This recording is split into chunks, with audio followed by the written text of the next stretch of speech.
Bueno, nos encontramos en este momento con una mujer que es un referente de las luchas sociales, de lo intelectual, de aquellos hombres y mujeres que van más allá para rescatar esa humanidad. Es ella, Helen Mack, una mujer admirable que nos concede esta entrevista en el marco de un evento también muy especial, que es el Festival Internacional de Poesía que se realiza por estos días en la ciudad de Medellín. Bueno, lo primero, saludarte, bienvenida a esta ciudad que intenta ser tan hermosa también como Guatemala. ¿Y qué te has encontrado en esta ciudad? Bueno, la verdad es ya tercera vez que vengo a Medellín. Siempre me he sentido muy a gusto. Somos como ciudades hermanas. A Medellín le dicen la ciudad de la eterna primavera y en Guatemala es el país de la eterna primavera. Entonces su gente, su comida, el ambiente es muy similar y me siento realmente muy acogida y muy en casa aquí en Medellín. Bueno, quisiera que iniciáramos como en un recorrido retrospectivo, así en una especie de la máquina del tiempo que nos pueda llevar como por las emociones de una honda tristeza seguramente, pero también de alegrías y de esperanzas. Helen, ¿cómo vive esa coyuntura del conflicto social y armado que vive Guatemala? ¿En qué época de su vida se encontraba y cómo vivió este atroz momento de la historia? Bueno, nosotros tenemos una trayectoria. Tú que eres inmigrante, china, pero yo ya nací en Guatemala. Mi hermana era una antropóloga académica haciendo la investigación sobre los desplazados internos en Guatemala. Ya desde 1982 que se había aplicado la política de tierra arrasada, más del 20% de la población había sido desplazada y estaba siendo perseguida por el ejército. Había habido un último plan que todavía, terminó de seguir eliminándolos, y estas poblaciones cansadas de estar huyendo constantemente, pidieron regresar otra vez, pero esta vez acogidas por la iglesia. Y en ese proceso de investigación académica, Mirna fue asesinada. Luego, posteriormente, precisamente su investigación fue la base para el acuerdo del retorno de los refugiados y desplazados internos. Pero tuvo que pasar pues este proceso del asesinato de Mirna. Yo que, soy administradora de empresas, estaba pues trabajando en proyectos de vivienda, desarrollo habitacional. Me tocó, en esa búsqueda de la justicia, me tocó introducirme al tema de los derechos humanos, que no tenía ni idea de lo que era, y el solo hecho de pedir justicia, pues eso nunca antes visto como un caso de violación a los derechos humanos. Pues obviamente los compañeros de Mirna, mi persona, mi familia, fuimos perseguidos, hubo intentos de atentados, ¿verdad?, para que el caso no pudiera continuar, y ahí fue como me involucré en la temática de los derechos humanos. Pero junto con esto vino también la intención de un proceso de paz, el cual el presidente Vinicio Cerezo, que en ese momento era el primer gobierno civil después de todos estos gobiernos militares, por hacer el intento del proceso de paz, tuvo más de 10 intentos de golpes de Estado, 5 muy visibles, ¿verdad? Y en una de esas incluso el secuestro de la hija del ministro de la Defensa. Y él en un momento determinado llegó a decir que solamente contaba con el 30% del poder, el otro 30-70% estaba distribuido realmente entre el ejército, el sector privado, el sector político y otros enemigos precisamente de la paz. Y en ese contexto de los acuerdos de Esquipulas II es el asesinato de Mirna. Y al mismo tiempo que voy paralelamente con esta discusión de la paz, yo estaba pidiendo justicia. Entonces fue el primer caso de derechos humanos ante los tribunales de justicia que, pues, quién se lo iba a imaginar, y sobre todo acusando al sistema de inteligencia, ¿verdad? Y muy concretamente al Estado Mayor Presidencial, que tenía pues diría una unidad, ¿verdad? Que son estas unidades de operaciones encubiertas de inteligencia para asesinarla, porque su primer argumento de su asesinato, porque tuvo mucho impacto internacional, fue de que había sido un asesinato amoroso, ¿verdad? Pasional, y después la desinformación con todas estas técnicas de inteligencia, que entonces ya mi hermana había sido robo, y después de que estaba en el lavado de dinero, entonces mientras nosotros seguíamos avanzando y avanzando, ¿verdad? Entonces yo creo que, bueno, haciendo un paralelo con la situación en Colombia, muchos casos de justicia, que va a ser un tema que va a ser muy discutido, especialmente si se llegan a altos oficiales del ejército, va a ser muy discutido, va a haber mucha persecución, pero especialmente a través de estas campañas difamatorias y calumniosas. Pero van a haber como distintos temas que no va a ser fácil para los colombianos.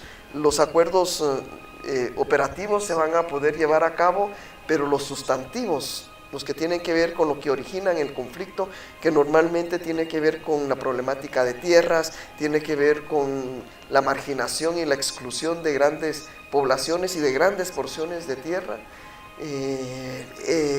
viene esa gran problemática, porque hay todo un modelo económico también de intereses económicos a la expropiación de estas tierras o de estos bosques por toda la extracción de recursos naturales. Entonces nuevamente los pueblos indígenas probablemente vayan a ser nuevamente perseguidos bajo otros conceptos, y esta campaña de discurso de odio, de estigmatización, de calumnias, de querer confundir un poco lo que nos pasó exactamente igual en el referéndum en Guatemala, que también lo perdimos, ¿verdad? De ir manipulando, de que por aceptar el pluralismo jurídico nos íbamos a convertir, por ejemplo, en idólatras. Aquí tengo entendido que manipularon el tema de la ideología de género.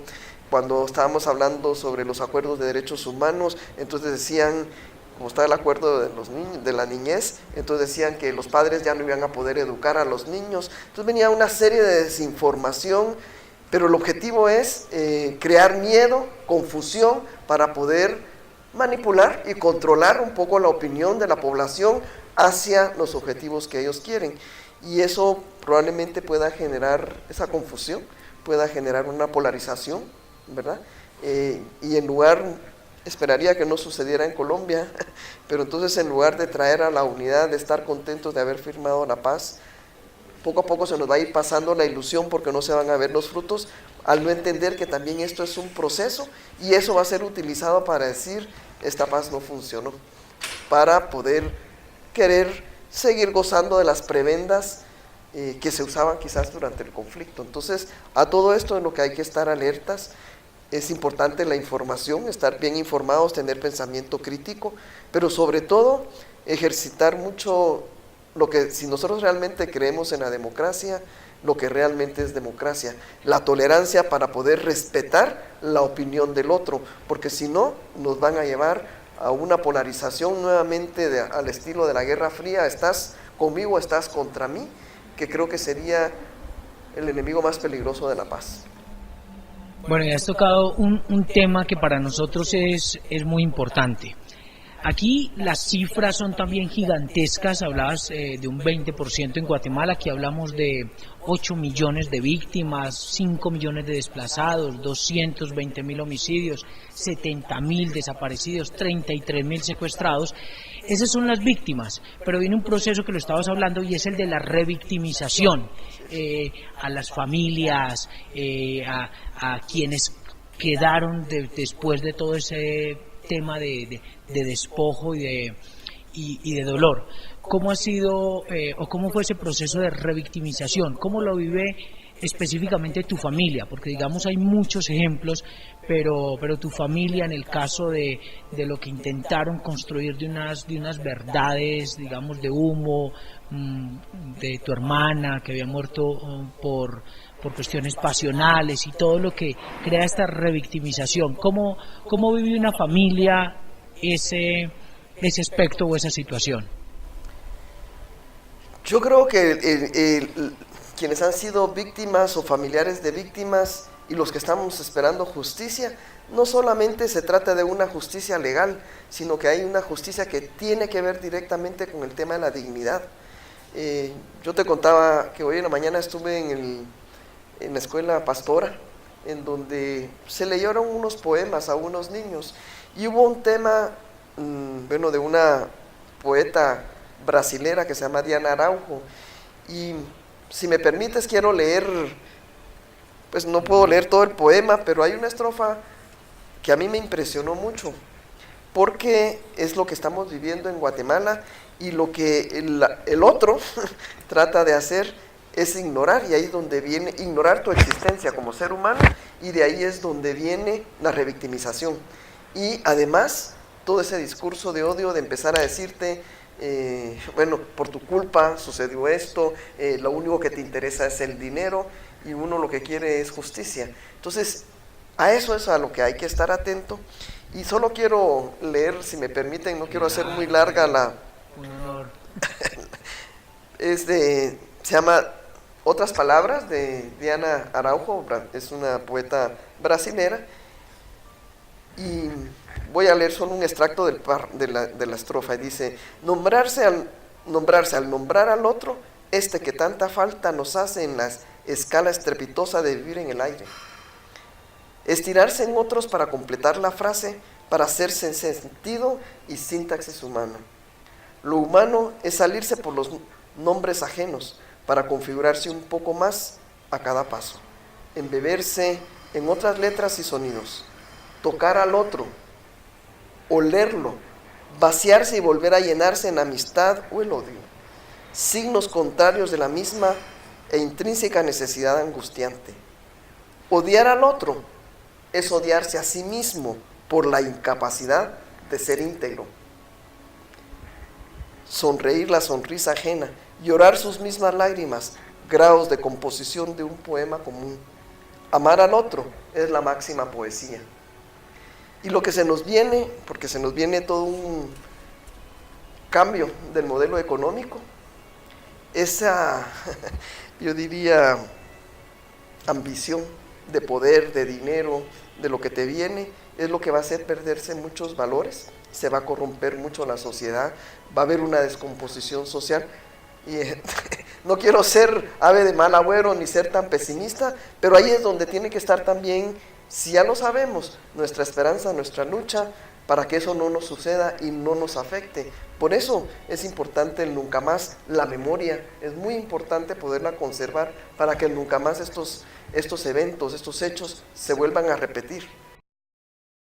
Bueno, en este país de la penumbra, en este país donde comienzan a tener como unos visos de cosas nuevas que no habíamos vivido en el tema de paz, que propones que debemos ser de alguna manera luz en medio de este ambiente tan oscuro, ¿qué nos propone Helen? Helen fue galardonada en los premios Nobel alternativos. Quisiera que nos hablaras un poco, que pues inclusive hay un nombre que creo que una poeta no lo podría traducir, es un nombre en inglés que es un poco intraducible, como cuando mi profesor de latín me hablaba de diligote sin mocorde, que es te amo desde lo profundo, de lo profundo, de lo profundo del corazón. Quisiera que nos tradujeses qué significa el nombre de estos premios Nobel alternativos, porque creo que describe un poco lo que es también tu vida o tu ser o tu esencia. Bueno, en inglés se llama The Right Livelihood Award, que tiene que ver un poco con el espíritu del buen vivir, de querer realmente solucionar los problemas de raíz, de creer en el ser humano, ¿verdad? De dar soluciones, de pensar en el otro. Por eso el concepto del buen vivir, por eso se llama livelihood, o sea, una buena vida, un buen vivir, ¿verdad? Pero sobre la base, dijéramos, de una convivencia, ¿verdad? The livelihood. Y bueno, lo que trata este premio del Premio Nobel Alternativo precisamente surge de querer reconocer a seres humanos comunes y corrientes que hacen un trabajo también importante, que tienen un impacto que no se pueda ver al premio como muy lejano porque nunca vas a poder alcanzar, sino que otros con tu ejemplo tú puedas seguirlo. El Festival de Poesía ha sido también galardonado con el Premio Nobel Alternativo. Y lo que quiero decir con esto es que Colombia ha sido un país muy sui generis en todo su proceso del conflicto armado, porque estando en conflicto también tomaron medidas de justicia transicional, estando en el conflicto sacaron muchas medidas a favor de las víctimas. Ha tenido la sociedad colombiana, ha tenido una resiliencia también de ese anhelo de la paz, cosa que en muchas sociedades, especialmente como la guatemalteca, no pudimos ser resilientes a esa violencia tan fuerte que vivimos. Colombia no, por lo menos en el caso de Medellín, tengo entendido, no dejó arrebatarse, por ejemplo, los espacios públicos. Yo estaba aquí en Colombia cuando se firmó la paz en Guatemala, me habían invitado acá, y estuve en el parque de Panaca, y cuando se terminó pues, una de las actividades, hubo un canto hacia la paz, que a mí me sacó las lágrimas. Decía, ojalá que los guatemaltecos pudiéramos pues ser esa resiliencia del anhelo de la paz y que los colombianos tienen. Entonces, siempre uno cree que su país no hay peor que el país de uno, pero hay una esperanza, y eso sí lo puedo ver en los colombianos, esa resiliencia de no dejarse dominar por ese mal, y la creatividad que han tenido. Este festival durante 27 años, en los momentos más difíciles de la violencia en Medellín, salió a los espacios públicos con poesía, con literatura, para cambiar y poder expresar lo que otros no podemos expresar a través de esta poesía. Yo tengo la certeza que los colombianos van a luchar para que lo que venga del mal de la guerra, que se quede, se pueda desechar y realmente ganar. De que no es fácil un proceso, porque no es fácil, por eso es un proceso de paz. Es lento, nos han cambiado cultura y van a cambiar cultura. Las instituciones van a cambiar de cultura, las mismas comunidades pueden cambiar de cultura, porque ya empiezan otros valores, ¿verdad? Pero eso es lo que el colombiano, creo que sí ha sido resiliente a toda la violencia que se vivió en toda la época de Pablo Escobar, con todo el tema de los paramilitares, con todo el tema de las FARC, con lo que haya sido la violencia, que haya sido, que uno no quiere esa violencia, y fueron resilientes. Yo esperaría también que sean resilientes en esas cosas negativas de ese proceso que los colombianos apenas empiezan a caminar, Todavía no hemos llegado al ojo de la tormenta, en donde también va a haber necesidad, yo digo, de verse muy adentro, pero sobre todo sí recomendar la importancia de considerar la dignidad del ser humano, de considerar al otro. No podemos seguir ignorando al otro, a la pobreza, a la discriminación, a la revictimización, porque nos van a empezar a revictimizar. A las víctimas le van a decir, solo el dinero les interesa, solo quieren llorar, de eso han vivido todo el tiempo, los otros no quieren que Colombia avance, son responsables del retroceso, van a usar palabras grotescas, adjetivos grotescos, van a meter divisiones para precisamente no construir el país que queremos. Y la poesía, ¿qué papel juega la poesía? Primero en tu vida, porque, bueno, históricamente te imagino como a Diógenes el cínico con la lámpara buscando un hombre, y los poetas han sido ese hilo también de esperanza. Pablo Neruda, que fue un hombre también a contracorriente, luchador por la paz, Saramago, o sea, gente de este mundo que se convirtieron en esa luz de esperanza. ¿Qué papel juega la poesía en la vida de Helen y cómo convierte esa poesía en ese faro que termina iluminando? Y eso nos va a ayudar luego, me imagino, a la fundación que se convierte también en ese faro. Pero inicia con la poesía. Pues mira, desafortunadamente mis artes literarias no dan mucho. Más bien al contrario, vine a descubrir aquí en Medellín, en el festival, y participando sobre todo con el proyecto Gulliver que impulsa el festival, que es con niños. Logró tocar esa parte sensible, y de ver la importancia de la poesía como una herramienta incluso de sanación, ¿verdad? Para unos y otros. En el caso de Guatemala, los poetas fueron perseguidos y asesinados.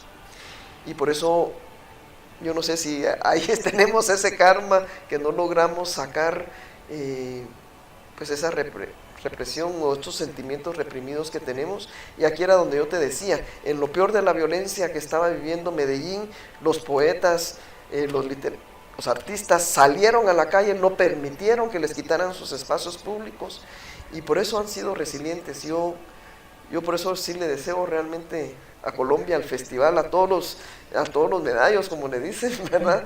A luchar por esa paz, a construir el país que queremos con paz. ¿Qué hace la fundación que tiene el nombre de tu hermana?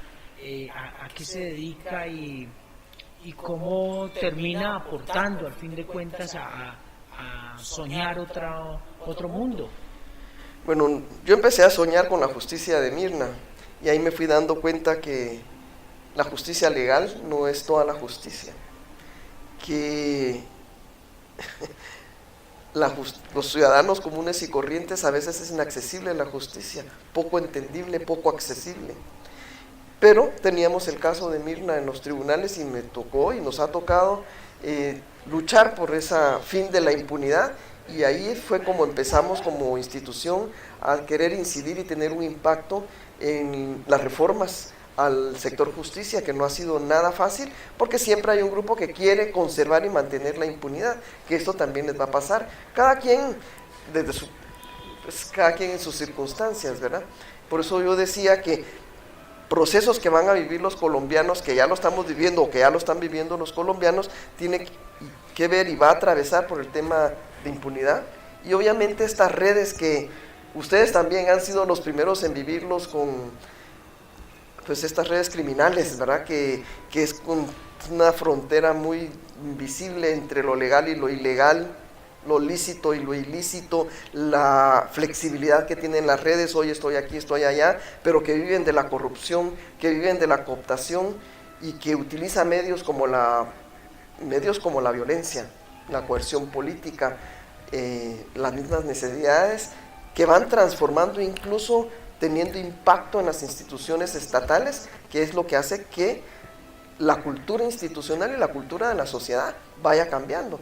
En el caso de Guatemala, por ejemplo, una entrevista que Jorge Ramos de Univisión le hace al presidente Morales, ¿verdad? Porque su hijo está sindicado de corrupción.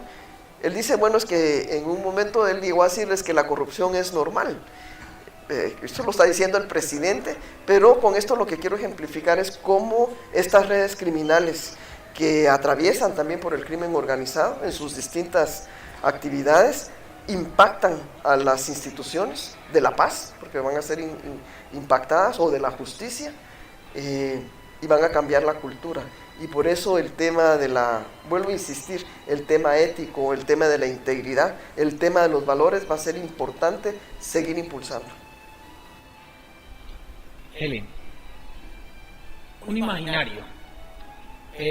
Digamos que los pueblos toman decisiones, los pueblos avanzan en la construcción de su destino, pero hay ciertos líderes que de alguna manera direccionan las cosas. Aquí tienes sentado al presidente de Colombia, al comandante de las FARC, al comandante del ELN y al comandante de las fuerzas militares. ¿Qué mensaje le darías a alguien que vivió todo ese proceso, que decías que estaban a puertas de golpes de Estado, una guerrilla de pronto temerosa, incrédula, unos gobernantes que se jugaban todo su caudal electoral, político y de opinión? ¿Qué les dirías a ellos que digamos todos se mueven en cierto modo en ese círculo tan tenue del poder? Bueno, yo creo que ahí todos están en el poder, nadie va a querer dejar el poder, pero yo vuelvo a insistir en esos valores democráticos, si creemos en los valores democráticos o en los valores de país. Si nosotros, quienes estábamos como actores presentes en estas luchas, lo que queremos es construir el país soñado, ¿cuál es el aporte que cada quien va a hacer sin necesidad de seguir con la violencia? Por eso, bueno, el lema de este festival es construir el país que deseamos. Y eso es lo que yo le diría. Y aquí requiere de mucha tolerancia. Pero nuevamente yo sí vuelvo a insistir como el tema de la corrupción, como bueno, la ambición de poder o de dinero va a ser uno de los principales elementos para cambiar quizás muchos escenarios que por escenarios no deseados. Helen, te voy a decir 5 palabras y me vas a decir lo primero que se te ocurra con esa palabra. Te digo una palabra y me contestas qué te genera, qué toca en ti esa palabra y qué se te viene simplemente, para que así vamos cerrando y luego pues hagamos nuestra despedida. País. Compás. Niños. Cambios. Comunidad. Solidaridad. Madre. Amor. Paz. Tranquilidad.